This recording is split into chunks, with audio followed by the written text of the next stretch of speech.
بەناوی خوای گەورە سڵاوتان لێبێت لەم بەرنامەیەدا قسە لەسەر ڕێفراندۆم و ئەو گرفتانە دەکەین کە لە بەردەم پرسی ڕێفراندۆم لە هەرێمی کوردستاندا هەن بە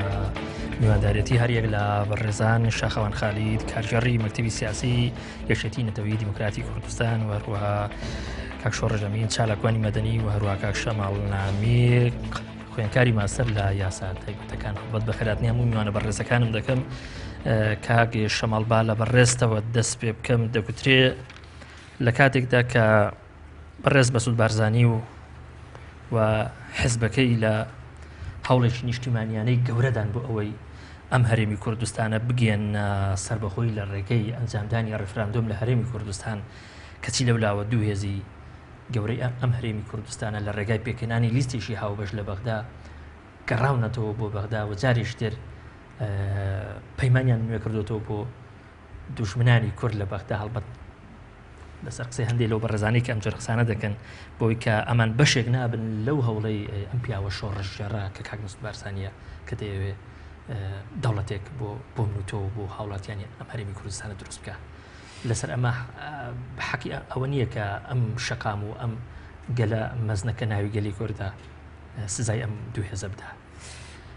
سڵاو بۆ ئێوە بێگومان ئێمە قسە لەسەر ڕێفراندۆمەکەین و ڕێفراندۆم بەرمەبنای کۆی ئەو جیاوازیە کەڵەکە بوانەی خۆناغێک یان چەند خۆناغێکی دوابەیەک یان مێژوویەک لە پشت ئەو جیاوازیانەوە واکات پەنا بۆ ڕێفراندۆم ببرێت. ڕێفراندۆم لە پێناسە گشتیەکەیە لە پێناسە عمومیەکەیە بۆ خۆی هەوڵێکە بۆ ڕزگارکردن یان بۆ دەربازبوون لە قۆناغێک لە قۆناغە یاساییەکان یان سیاسیەکان یان جیاوازیە گەورە ئابوووریەکان یان پێکەوە گرێدان نەک تەنها بە مانای جیاوازی و جیابوونەوە بێت بەڵکو زۆر جار ڕێفراندۆم بۆ پێکەوە گرێدانیش بەکاردێ. هەر بۆیە گەلی کوردستان مافی خۆیەتی ڕێفراندۆم بە مافی خۆی بزانێ چ لە ناو عێراق بێ چی بۆ داهاتووی عێراق بێ چی بۆ داهاتووی پارچەکانی تری کوردستان بێت چی بۆ هەر پرسێکی تری چارەنووسازی سیاسی ئابووری کۆمەڵایەتی کۆی ئەو پرسانەی کە پەیوەندی بە خاک و ئاو و هەوا و نەتەوە و مافە سەرەتایی و سروشتی و ئەرزی و ئاسمانەکانیشەوە هەیە. هەر بۆیە من نامەوێت درێژی بکەمەوە خەڵکی کوردستان باش لەوە تێگات ڕێفراندۆم پێویستیەکی هەنووکەیە ماڵ بە ماڵی ئەم کوردستانە خەڵک باش لەوە تێگەن کە قوربانی زۆر دراوە بۆ ئەوەی کە ڕێفراندۆم بکرێ سربەخۆی بێتە دی هیچ کەسێک دژی دەوڵەتی کوردی نییە هیچ یەکێکمان ناتوانین دش بەو خەونە گەورانە بوەستینەوە کە خوێنمان بۆ ڕشتووە کە خەباتمان بۆ کردووە جیاوازی گەورەمان هەبووە لەسەری بەڵام لە دوجارە خاڵی هاوبەشمان زۆرە دەوڵەتی کوردی ڕێفراندۆم سربەخۆی مافی تاک بە تاکی هەمومانە کەسمان دژی ڕێفراندۆم و سربەخۆی نین ئەمە ئەبێ قسەیەک بێ پێش وەخت هیچ لایەنێک نەمزادی پێ بکە نەبیکا بە مافی خۆی نەبیکا بە مڵکی خۆی دیارە لێرە و لەوێ بە پێی ئەوە حداسانی یان بە پێی ئەو ڕووداوانی کە دوا بەدوای یەک دێن قسە زۆر دەکرێت لەسەر ڕێفراندۆم بەڵام لە دوجارە ڕێفراندۆم دەبێ ئەو مانایە بدات کە لە پێناسە گشتیەکەی و جیهانیەکەی و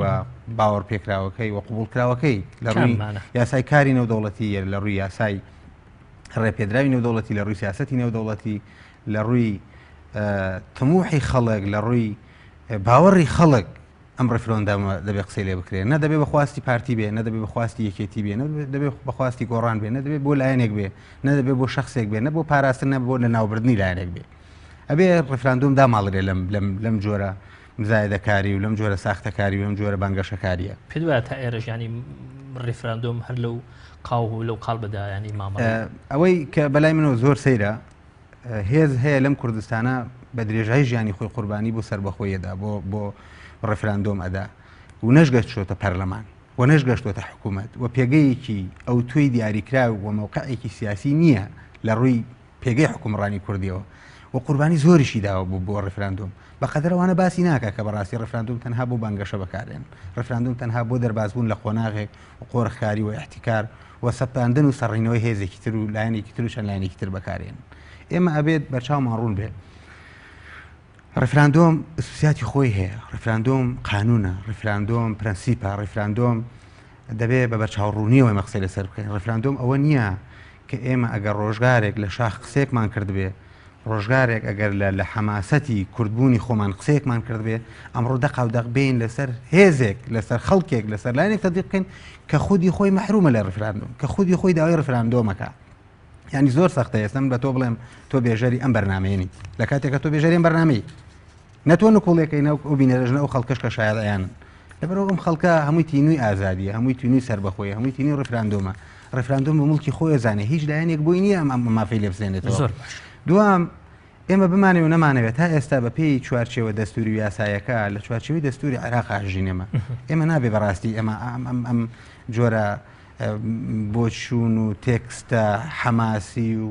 لۆکاڵیانە بهێنین دەقاودەق بیسەپێنین و یاری بە مەشاعری خەڵک بکەین و بین لە ژێر ناونیشانی ململانی ڕق و لە ژێر ناونیشانی ململانی تند و لە ژێر ناونیشانی ململانی سەپاندن و سڕینەوە و تەسفی حسابات بین بەڕاستی دروشمن نەتەوەیەکانیش ناشرین بکەین ئەزانی زۆر ناخۆشە ئێمە کاتێک باز لە دەوڵەتی کوردیەکەین ئەبینین هیچ هێزێک لەگەڵ هیچ هێزێکی تر تەبانیە ئەزانی زۆر ناخۆشە تۆ شارێکی پێڵێن هەولێری پایتەختی هەرێمی کوردستان ئەم شارە مەحرومە بۆ چەندین هێز و هێزێک تیا باڵە دەستە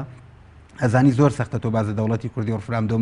ڕفراندۆم بکەی کەرکووک گەشتاکە چارە نووسی نادیارە 1001 لە پاڵ کەرکووکایە ئەزانی زۆر سەختە ئێمە باوەڕ بە ڕفراندۆم و ڕوبە و بانگەشەوە بە و سەربەخۆیە بکەین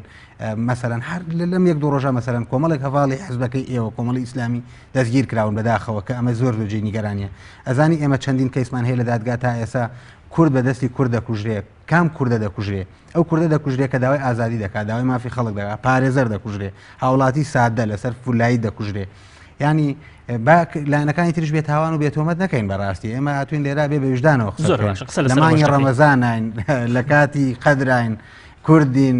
خوێندکاری ماستەرین ئینسانین ینی ئەبێ دوجار ڕازگۆیانە قسە لە سەرشتانەکەین ڕەنگە من ئینتیمام هەبێ بەڵام خۆداماڵینیش لە ئینتیما وابزان تاوان نییە زۆر چاکە کاگێ شۆڕش لەو ڕۆژەی کە لیستە هاوبەشەکەی گۆڕان و یەکێتی لە پەرلەمانی عراق سەردانی عەبادی دەکەن هاوکات لەگەڵ ئەمە ینی بارزانی پامێک بڵاو دەکاتەوە داوای جارێشکەی کۆبوونەوەی لایەنە کوردیەکان و هەروەها چوزانم قسەکردن لەسەر ڕێفراندۆم ئەو بابەتە دەکات تۆ تعلیق لەسەر ئەمە چی ینی ئەم هاوکات بوونەی ئەم دوو بابەتە بێکەوە وڵایی پێشەوە ئێمە باز لەسەرەوە بکەین کە مەسلەی ڕێفراندۆم من پێم وایە کەس لە ناو میلەتی کووردە لەگەڵ ئەوە نییە کە دەوڵەتی سەرەوەی کوردی دروستکرێ و کەسی ڕێگر نییە لە بەردەمیەوە بێزگەلەوە میلەتی کورد ڕێفراندۆمیشیوازی هەیە کاکشۆڕژیاوازی ڕاستە کەس دەگوترێ ینی ڕێگر نییە لەوەی کە ڕێفراندۆم یا ئەم هەرێمە سەر بەخۆ بێ بەڵام دەگوترێ حەماسەتی لایەنەکان کێوی حەماسەتی لایەنەکان لێک ئازدانی ئاستی کە لە لای پارتی هەیە بنمونە ڕەنگە لای یەشێتی و گۆڕان و کۆمەڵ نەبێ بۆ پرسی سەربەخۆیی و بۆ ڕاپرسی و ئەو بابەتانە من تەسەورەکەم یعنی پێشتر ڕێفراندۆم کرا لە هەرێمی کوردستان بەس لەوانەیە لایەنە سیاسیەکان پێڵە سابێتن و لایەنە سیاسیەکان دەسەڵاتی هەرێمی کوردستان بەڕاستی ئەمە کردی بە دەستکەوتێک بۆ وەرگرتنی پشک لە عێراقیش و لە زەختێک لەسەر عێراق و لەسەر هەندێ لایەنی سیاسی کە لە کاتێکا و ڕێفراندۆمە لە ساڵەوە پێنجی زیاتر خەڵکی هەرێمی کوردستان داوای سەربەخۆیی کردووە بێزگەلەوە ئێستا هەر هێزێک سەربەخۆیی بۆ هەرێمی کوردستان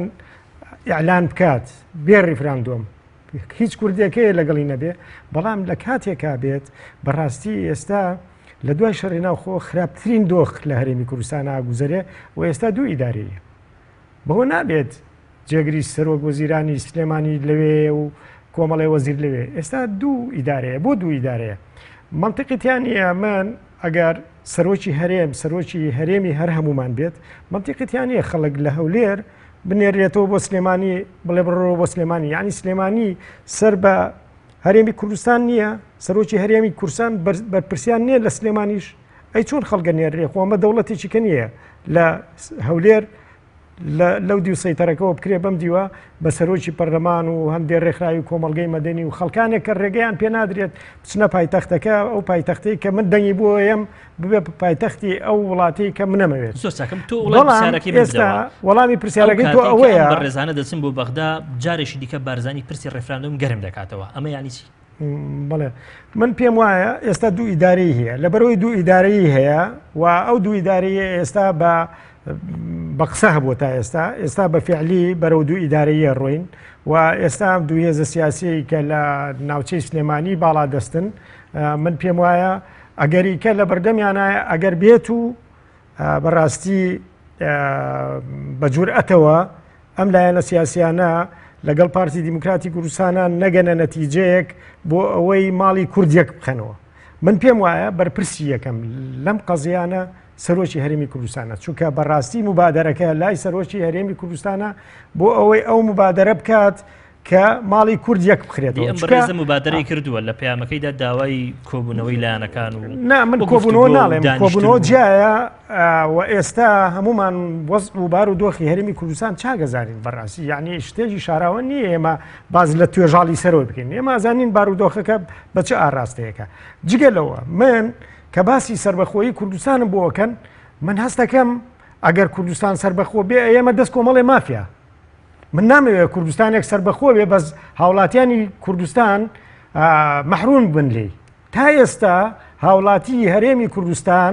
مەحرومن لەو سەرۆت و سامانەی کە لە هەرێمی کوردستانە هەیە من کاتێک کە ئیسرائیل دروستکرا ئەوانەی ئیسرائیلیان دروست کرد سەرۆت و سامانەکەی خۆیانیان هانی ئیسرائیلیان پێ دروست کرد بەڵام ئێستا سەرۆت و سامانی هەرێمی کوردستان کەوتۆتە دەست کۆمەڵی خەڵک و داوای سربەخۆیی بۆ کوردستانەکەن ئەگەر ئێستا ڕەقیبێکی غیرە مباشر هەبێ لەسەر ئەم دەسەڵاتە ئەو کاتە هیچ ڕەقیبێ نامێنێ لەسەر ئەم دەسەڵاتە وە خراپتر سەرۆت و سامانی هەرێمی کوردستانە بە تاڵانە برێ جگەلەوە باسی سربەخۆیی ئەوە نییە تۆ جوگرافیا و حدودیە جیا بکەیتەوە هەرێمی کوردستان سربەخۆ نییە ئێستا بە دەست دەوڵەتە ئەقلیمەکانەوەیە و دەوڵەتە ئەقلیمیەکان سیاسەتی هەرێمی کوردستان پیاداکەن لەبەرەوە کوردستان داگیر کراوە پێشەوەی تۆ باسی سربەخۆیی بکەیت تۆ باسی سربەخۆییەکەی لە بەغدا بەڵام ئەیدەیتە دەست تورکیا و ئێران لەبەرەوە بەڕاستی ئەبێ بە جورئەتەوە کوردستان سربەخۆ بکرێت و سیاسەتە ئەقلیمیەکانی کە لەسەر کوردستان تەطبیقەکرێت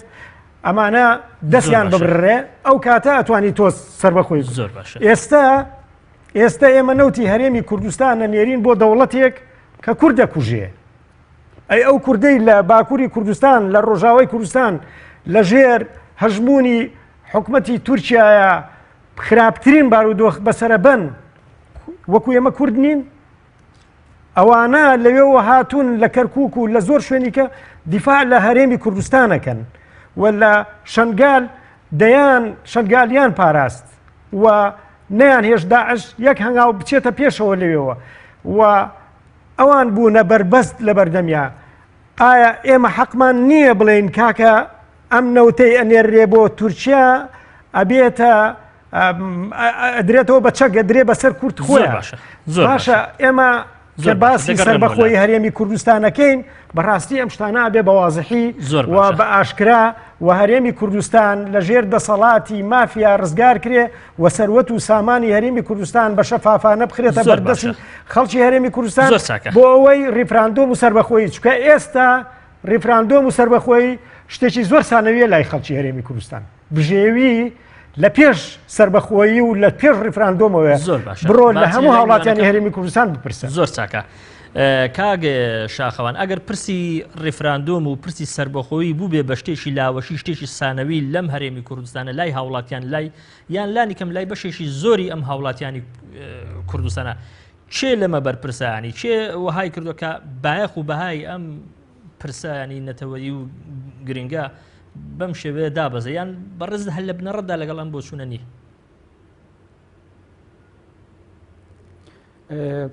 زۆر سپاسان دەکەن سەرەتا پیرۆزبایی مانجی ڕەمەزان و هاتنی جەژنی ڕەمەزان لە هەموو مسلمانان پیرۆز دەکەم و دەستخۆشی و چاویەکەیەکەی پێشمەرگەکان ماز دەکەم بە بۆنەی ئەو سەرکەوتنەی کە لەبەرەکانی شەڕ لە دژی تاقمی تیرۆریستی داعش بەدەستیان هێناوە هەروەها شەروانانیش لە ڕۆژئاوای کوردستان. ئەوەی من تێبینیم لەسەریتی ئەوەیە کە مەسلەی ڕفراندۆم و سربەخۆیی باشووری کوردستان مەسلەیەکی لاوەچی نیە، بەڵکو مەسلەیەکی چارەنووساز و پرسێکی ئێجگار گرنگە سەبارەت بە دیاریکردنی مافی چارەی خۆنووسین لە باشووری کوردستان. من وای دەبینمەوە ئەم مەسلەیە دوو دیوی هەیە، دیوێکی سیاسی و دیوێکی یاسایی. دیوە سیاسەکەی ئەوەیە کە ئێستا کە باشووری کوردستان لە ئاستێکی وادایە کە بتوانی لەسەر ئاستی نێودەوڵەتی وڵاتان بۆ خۆی چێژ بکاتن لۆ ئەوەی هاوکار بن و پاڵپشت بن لە بۆ ئەوەی کە ڕیفراندۆم و سربەخۆیی ڕابگەینی. دیوەکەیتکەی ئەوەی کە یاساییە ئێمە بەپێی هەموو ڕێککەوتنامە نێودەوڵەتیەکان بەپێی میساقی UN ساڵی 1945 و جاری گردوونی مافی مرۆڤ مافی خۆمانە وەکو هەموو گەلان وەکو هەموو نەتەوەکانی ئەم دنیاە مافی خۆمانە چارەنووسی خۆمان دیاری بکەن لە ڕێگەی ڕیفراندۆم و هەنگاونان بەرە و سربەخۆیی کوردستان. ئەگەر تەمەشا بکەین لە میساقی UN بە سەدان بڕیار هەیە سەبارەت بە نەتەوە گەلان کە هاوکاری و پاڵپشتیان کراوە لە ئەوەی کە بتوانن ئەوانیش وەکو نەتەوەکانی دیکە بڕیار لە چارەنووسی خۆیان بدەن. بەڵام بەداخەوە هەیمەنەی حیزبی لە باشووری کوردستان وای کردووە کە ئەم مەسەلەیە کاڵ ببێتەوە لای خەڵک. من پێم وانە لای خەڵک بەو شێوەیە کاڵ بێتەوە، بەڵکو ئەوە حیزبەکانە ئەم مەسەلەیان کاڵ کردوتەوە. ئەمە حیزبەکانە بوونەتە هۆکاری ئەوەی کەەوە مەسلەی ڕفراندۆم و مەسلەی سربەخۆیی کوردستانیان کردوتە ململانەی سیاسی و دەیکەنە مزایەدا لەسەر یەکتری. ئەگەنا ئێستا کە باشترین دەرفەت لە بۆ گەلی کوردستان هاتۆتە کایەوە لە بۆی کار بکاتن بۆ سربەخۆیی کوردستان، نەک هەر مەسلەی ڕفراندۆم. پێم وایە ئێمە ڕفراندۆمان کردووە وەکو ڕاستکردنەوەیەکی لە بۆ کاکشۆڕش کە باسی لەوە کرد 1995 خەڵکی کوردستان لەگەر مەسلەی سربەخۆیە لە ساڵی 2005 کاتێک کە لەگەر هەڵبژاردننی پەرلەمانی کوردستان کارتێکش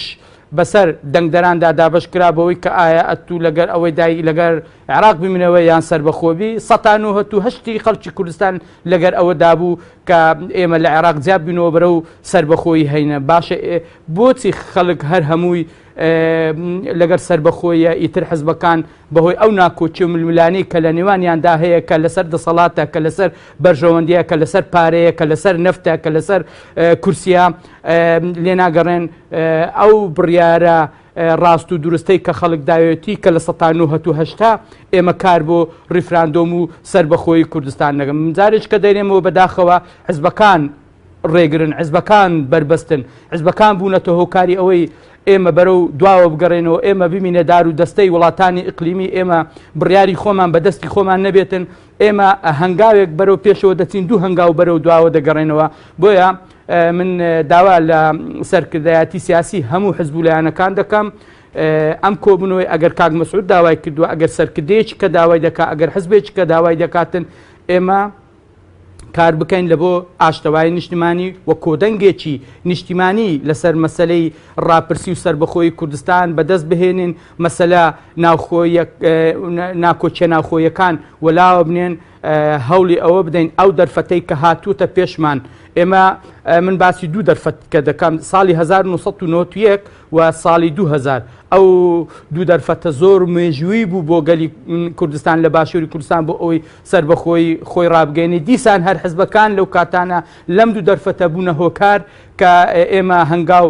بەرەو سربەخۆی نەنێن. ئەوە جارێک کە دیسان مێژوو خۆی دووبارە دەکاتەوە، دیسان هەر حزبەکانن هۆکار و ڕێگر و بربەستن لەسەر لە بەرامبەر ڕیفراندۆم لە بەرامبەر سربەخۆیی کوردستان. ئەو دەرفەتەی ئێستاکە لە 2016 هاتووتە پێشەوە لەسەر ئاستی نێودەوڵەتی پێشمەرگە شەڕی نوێنەرایەتی هەموو دەوڵەتانی جیهان دەکا، شەڕی داعش دەکا، هەموو دەوڵەتان پاڵپشتی کوردن، هەموو هاوسۆزی گەلی کوردستانن لە بۆی هەنگاو بنێتن. تۆ تەمەشا بکە هەموو دەوڵەتان ئێستاکە دەڵێن دەوڵەتێک نەماوە بە ناوی عێراق. باشە بۆ ئێمە کار بۆ یەک پارچەی عێراق بکەین، بۆ ئێمە زۆر چاکە. بەڕاست ئێمە بۆ کار بۆ یەک پارچەی عێراق بکەین، بگەڕێنەوە بۆ بەغدا، بۆچی نەگەڕێنەوە بۆ نێوماڵەکەی خۆمان با بۆ لای کاگ مەسعود بارزانیش بێ، بۆچی ئاسان بێ بەلامانەوەی ئەم ڕێ ببڕێن چین بۆ لای عەبادی کە بەرپرسە لە کۆمەڵێک لەو گرفتانی کە بۆ هەرێم خۆڵکەندراون، بۆچی لەگەڵ بەڕێز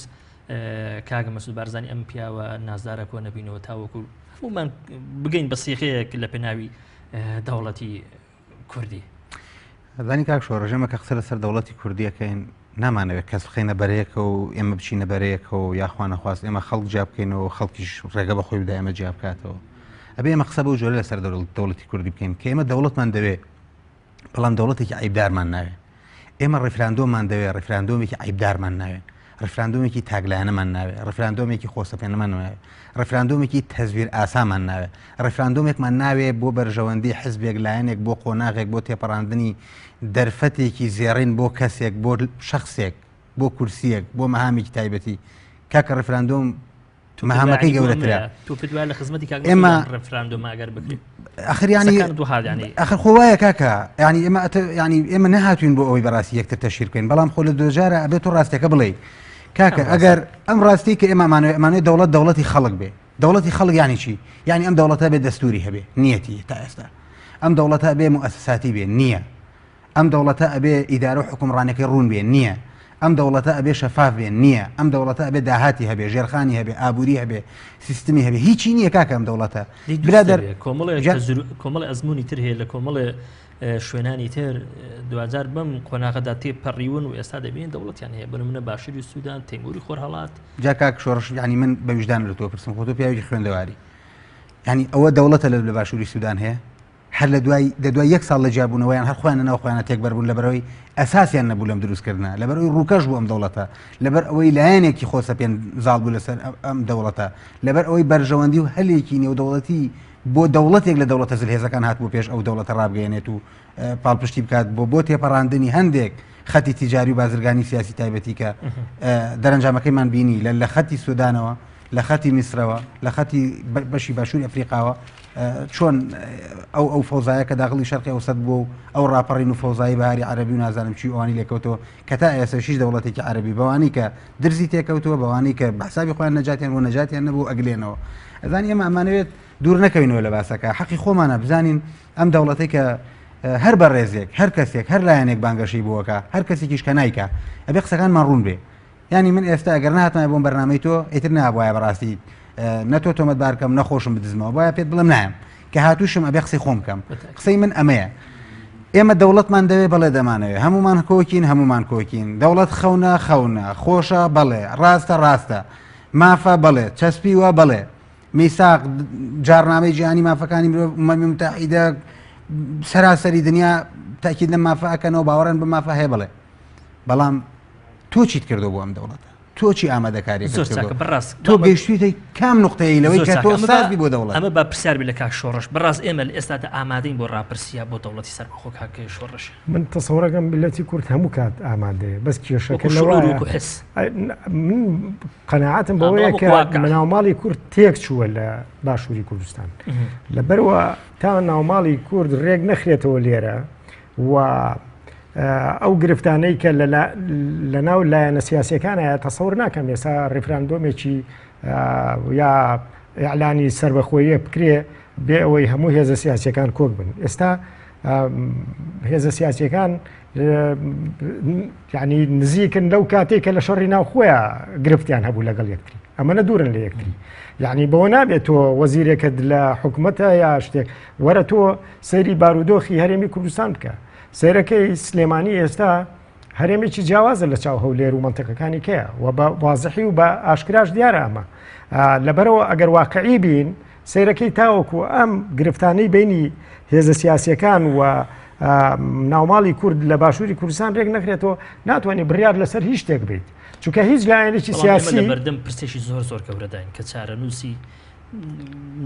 نامن و تۆ بەڵکوونەوەکانی داهاتوشی لەسەر بەردەکە بریتێ لە پرسی سەربەخۆی هەرێمی کوردستان ئەمە بای ئەوە ناکە ئەم نێوماڵە شێواوەیانی 2000 تۆزە درزەکانی ئێخەر خۆ ئەمە من چاچی ناکەمەوە لایەنە سیاسیە نابێت بێن لەسەر مێزی گفتوگۆەوە چارەسەرکەن بەڵام کە ئەو مێزی گفتوگۆیە شکێنراوە نابێ مێزی گفتوگۆکە دروست کرێت ئێستا مێزەکە نییە بۆی لەسەری دانیشن یعنی رازی نینە و مێزە دروست کرێت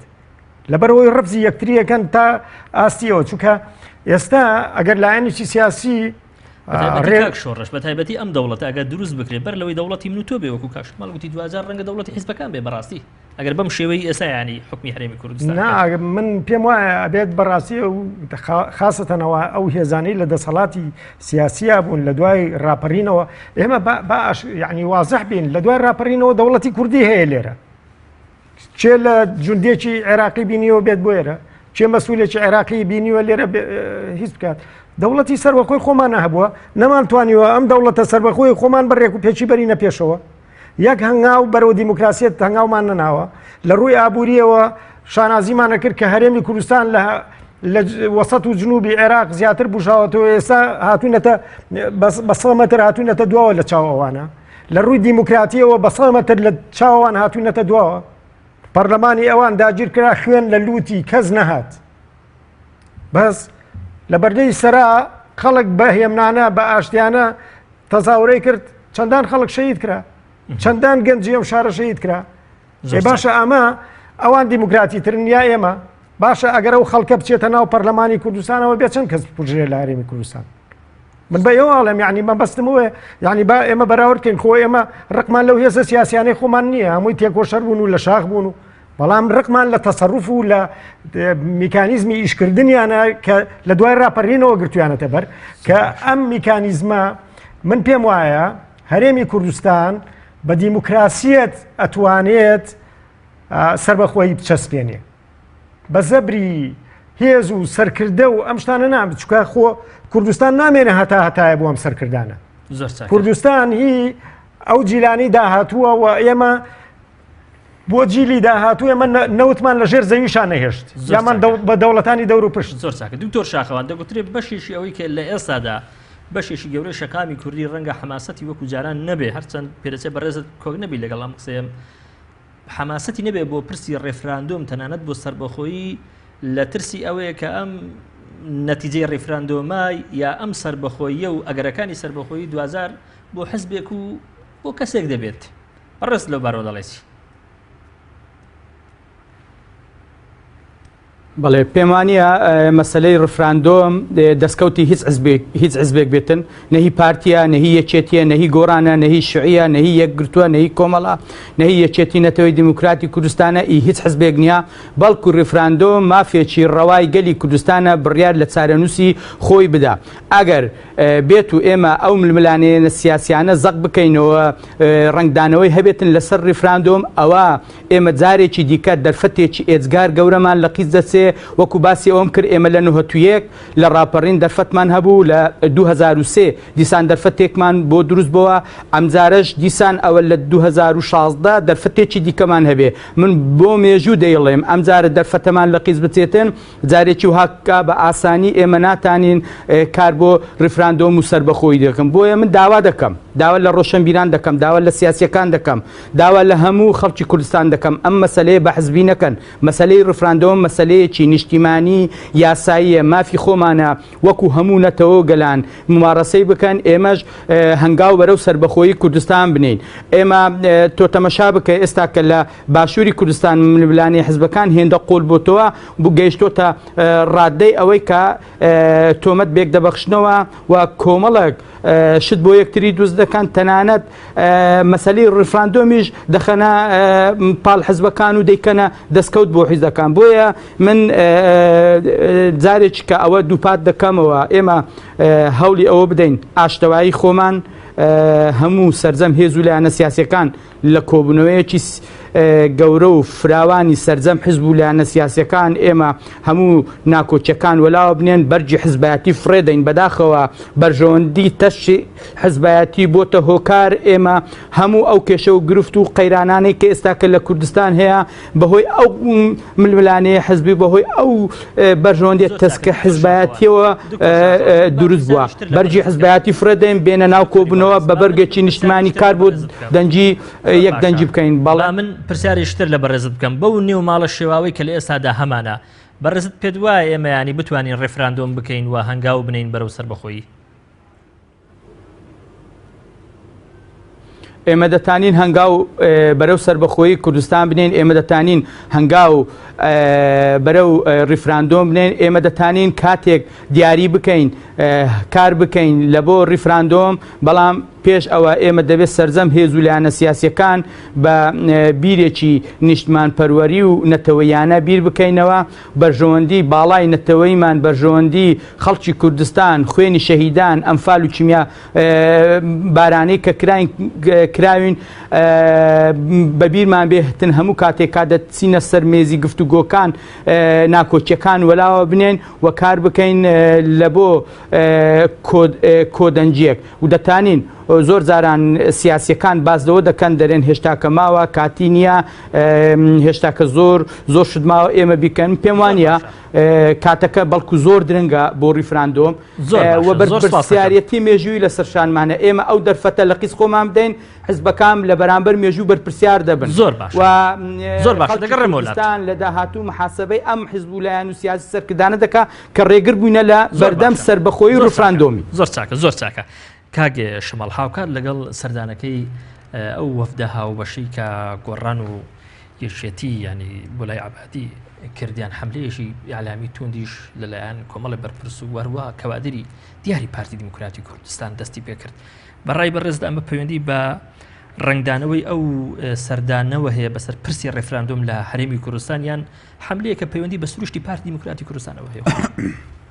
هەزانی کاک شۆڕش ئێمە ئەم جۆرە ململانیانە ئەم جۆرە تۆمەت بەخشینەوە تۆمەتبارکردن یەکتر شتێکی نوێ نیە لە مێژووی ئێمە ڕەگوڕیشەیەکی دوور و درێژی هەیە ئەمە تەنها لەم پارچەی کوردستان نیە لە پارچەکانی تریش بە هەزەکەم بەڕوونی بڵێم حاڵیان زۆر لە ئێمە باشتر نییە هەماشت وێرانترە ئەگەر لە ئێمە ئەو نەبێ باشتر نیە ئێمە سروشتی کوردە ئەمە خۆمان ئێمە مشکلێکی گەورەی تاریخیمان هەیە ینی لە شێخ عوبەیدوڵڵای نەهریەوە بیخوێنەرەوە هەتا ئێستا هەموو مێژوو نووسەکان هەموو نووسەرەکان هەموو دۆکۆمنتارەکان هەموو ئەوانەی کە مێژووی کوردیان بە شاید عیانیان لە دوورەوە نووسێتەوە دوجار لەو خاڵە زۆر کۆک بوون ناوخۆی ناکۆکی ناوخۆی دووبەرێکی خۆخۆری خاڵی بێ ئەملا ئەولا و بێ مناقەشە بووە خۆشمان سەرمان بۆ لە قاندوو ئەڵێن بەڵێ وایە زۆر ناکۆکی ئەمە لە چەندی ڕەشعرێکدا ینی باسی لێوە دەکا کورد ئەبەت ناگا بە مەقسەد نۆکەری ینی ئەمە دەردێکە ئەمە بەڵایەکە لە ئێمە نابێتەوە ئێمە یەک گرفتمان هەیە کە بەداخەوە ئەیلم هەتاوەکو نەگەینە مریشکە ڕەشە هەتاوەکو باجی خوێنی دڵ نەدەین دان بەڕاستیەکانان نانێن ینی من ئەپرسمە ئێستا ینی وەکو تایکی کورد کاکە بەڕێز کاک مەسعود سەرۆکی هەرێمی کوردستان سەرۆکی پارتی دیموکراتی کوردستان هاوڵاتیەکی کوردی پێشمەرگەیەکی کوردی نازانم پیاوێکی دیاری بنەماڵی بارزانی ینی تۆ خەڵک دەکەی لە پەرلەمان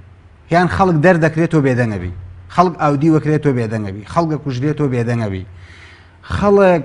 بە بەرچاوی هەموو دنیاوە بە بەرچاوی هەموو ڕاگەیاندەکانی دنیاوە بە بەرچاوی ئومەم متحیدەوە بە بەرچاوی قونسڵ و سەفارەتەکانەوە بە بەرچاوی هەموو دنیا ئەفرێنرێ لە ناو ماڵ و مناڵەکەی بە زیندوی ئەبرهێ لەسەر جادە فڕێدرێ تۆ قسەت لێوە نایە نوتقت لێوە نایە هەر ئەم خەڵکەیە نوێنەری ئەم خەڵکەیە ئاخر هەر وایە لە دنیا وایە کاتێک معارەزە دروسە بێت کاتێک نایار دروسە بێت کاتێک ناکۆک دروسە بێت کاتێک دژ دروسە بێت ئەنجامی چییە کەڵەکە بوونین ئەو ناڕڵاب هەتا دوایی دروسە بێ ئەمە تۆ زڵمت لێکرێ ئەو لەیەکرێ ئەو بۆ پەناگەڕێت و بۆ پەناگەڕی من بۆ سێبەرەگەڕێم ئەو بۆ هانا ئەگەڕێ هەمومان دوجار چێبین کێرفەکە بەرزە بێتەوە ینی کاک مەسعود لەم وڵاتە نازانێت ئێستا خەڵک نیگەرانە ینی ئێستا لەم وڵاتە کاک مەسعود نازانێت خەڵک ئەگەر ئینتیمای سیاسی جیاواز بێ یان قسە لانی کەم لەسەر دەسەڵات دارێتی و سنووردارکردنی دەسەڵاتی پارتی بکات لە هەولێر نازانێت خەڵک ئاودی وەکرێ نازانێت خەڵک بەرشەقەدرێ نازانێت خەڵک بە ڕۆژی ڕووناک نەک ئەوانەی کە مرۆڤی کامڵن خاوەن پێداویستی تایبەتیش لەسەر عەرەبانەکانیشان بەرشەقەدرێن ینی کابرایەک لە بەریتانیا لە ئوسترالیا لە ئەمریکا بزانێ کاک مەسعود نازانێت سیناتۆرێکی ئەمریکی بزانێت کاک مەسعود نابێ بزانێ هەر ئەم خەڵکە کە دەرئەپەڕێنێ بە بەرچاوی کاک مەسعود هیچ هەڵوێستێکی نییە هیچ لێ پێچینەوەیکی نییە دەسەڵاتی خۆی بەکار ناهێنێ بڕات بێ بەکاری بێنێ ئەتوانێ بەکار بێنێ بڕات بێ بەکاری بێنێ بڕات بێ پارتی خۆشەویستەکە بڕات بێ کورسەکەی قایمترەکە بڕات بێ خەڵک زیاتر پشتیوانیەکە بڕات بێ خەڵک شەڕی لەسەرەکە بەڵام کاتێک کاک مەسعود عادل نییە و ساڵح نییە و بە ئینساف و تەماشای خەڵک ناکا ینی من تۆ دەرکەم لە ماڵەکەم دوای چی لێکت لێ بکەم کاک شۆڕش زۆر باش هەرچەندە هەولێر ماڵی کەس نییە ماڵی هەمووانە سلێمانی ماڵی کەس نییە هی هەموومانە کوردستان ماڵی تاپۆی هیچ کەس نییە هی هەموومانە ئەو حزبانی کە لە پەنجاکان شۆڕژ گێڕبوون و دەوریان هەبوو خۆ پیشاندانی جەماوەری ملیۆنیانە کرد ئێستا کوان زۆر باش یعنی کاک مەسعودە مێژوو لە بیرەکە کۆماری بەڕێز نەڤری قازی کووە شێخ سعیدی پیران کووە ینی ئێمە بەداخەوە پندمان لە مێژوەر نەگرتووە ناوکۆکی ناخۆیمان نەکردوتە پند بۆ خۆمان زۆر باشە من بەو پەڕی شانازی وێڵم بەو پەڕی شانازی وێڵم شانازیەکەم کە کوردم و ئەندامێکی دڵسۆزی یەکێتی نیشتیمانی کوردستانم بەڵام هەر کات یەکێتی نیشتیمانی کوردستان حزبی بوونی یەکێتی بوونی بەسەر منە سەپاند لە پێش کوردبوونەوە منەوە یەکێتی ناب زۆر باشە کاک شۆڕش دەگوترێ ئەم حملە ئەعلامی کە ئێستا پارتی بەڕێوی دەبا لە بەرامبەر گۆڕان و یەشێتی لە پای ئەوەی کە سەردانی عەبادیان کردووە لە خەمی پارتیەوە نییە بۆ پرسی ڕێفراندۆم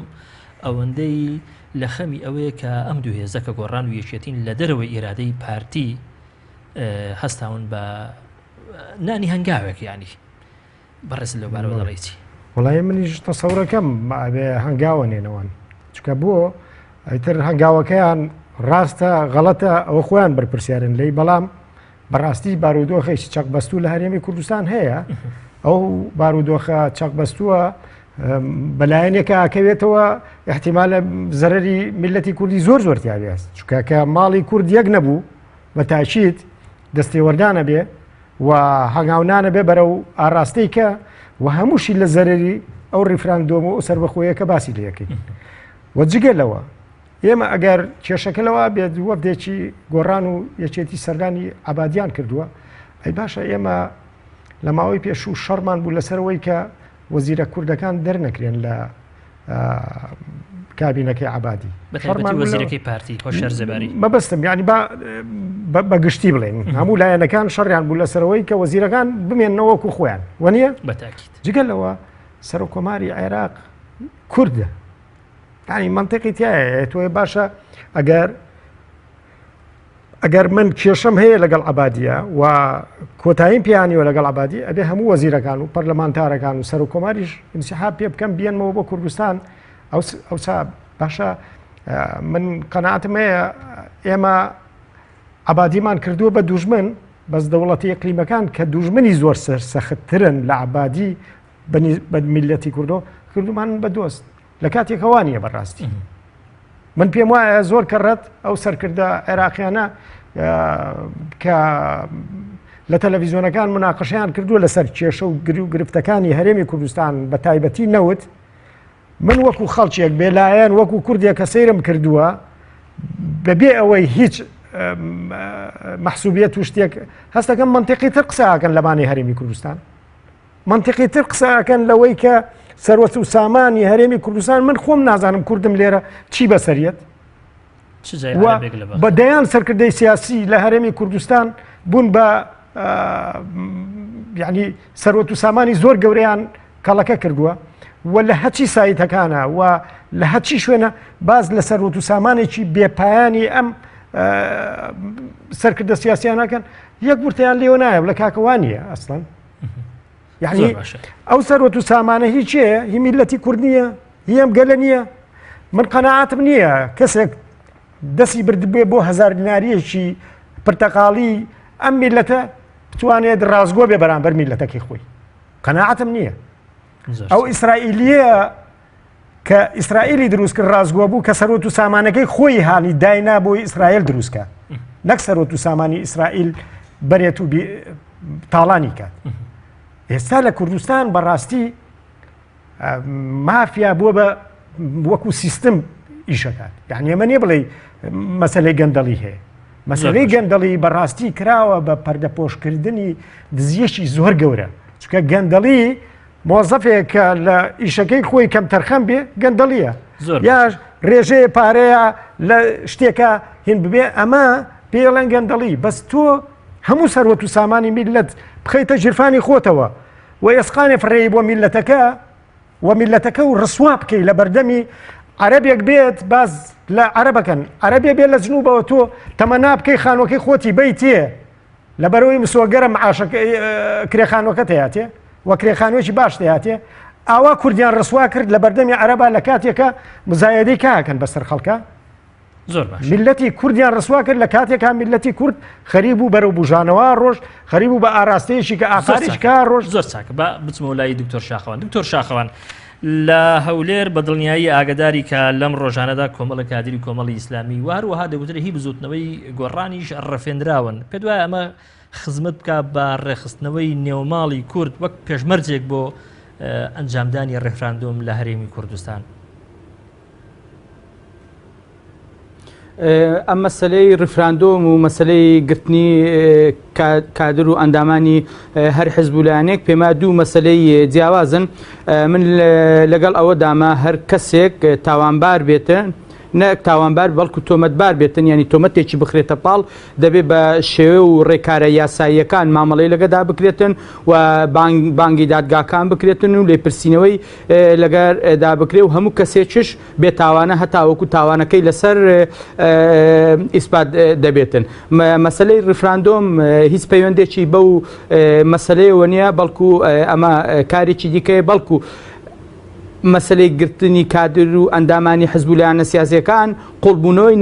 ناکۆچی هێز و لایەنە سیاسیەکانە کێشە و گرفتی نێوان لایەنەکانە بۆتە هۆکاری ئەوەی کەوا تۆمەت بێکتری ببەخشێن ئەندامی یەکتری تۆمەتبار بکەن ئەندام و لایەنگری حزب و لایەنێکی دیاری کرا و دەستگیر بکرێتن. ئێمە هەولی ئەوە بدەین ناکۆچی نێوان هێز و لایەنە سیاسیەکان چارەسەر بکرێت. پێم وایە ئەم مەسەلانە هەمووی دەگەڕێتەوە دۆخی جارانی خۆی بۆیە پێم وایە ئێمە بە شێوەیەکی سروشتی و ئاسایی کار بۆ مەسەلەی ڕفراندۆمەکە بکەین ئەوی دیکە لەسەر مێزی گفتوگۆ چارەسەر بکەین هەرچی ناکۆچی حزب و لایەنە سیاسیەکانە لەسەر مێزی کوردانە و کوردستانیانەی سەرجەم هێز و لایەنە سیاسیەکان بە جانێکی بەرپرسیارەتیەوە هەولی چارەسەرکردنیان بدەن بۆ ئەوەی ناوماڵی کوردستان ڕێک بخەینەوە. و بەڕێزم دەگوترێت چۆن هێزێک داوای کۆبوونەوە و هاوکاربوون و چوزانم پێکەوە بوون بۆ پرسی ڕێفراندۆم لە هێزی تر بکات لە کاتێکدا ئەم هێزە تەسفی حسابات لەگەڵ ئەم هێزە بکانی ئەمە قورس نییە بە تایبەتی لە ئێستادا لە هەرێمی کوردستان خۆ دەزانی سروشتی ململانەی لە نێوان هێزە کوردیەکان خۆی لە ئەسڵدا چۆنە. بەداخەوە حزب و لایەنە سیاسیەکانی کوردستان بە شێوەیەکی گشتی دەڵێم هیچ حزبێکی لە ئیسtisna ناکەم ناکۆچیەکانیان گەیشتۆتە ڕادەی ئەوەی کە تەسفی حیساباتی لەسەر تەسفی حیسابات لە گۆڕەپانی سیاسی باشووری کوردستان لەسەر خەڵکی کوردستان لەسەر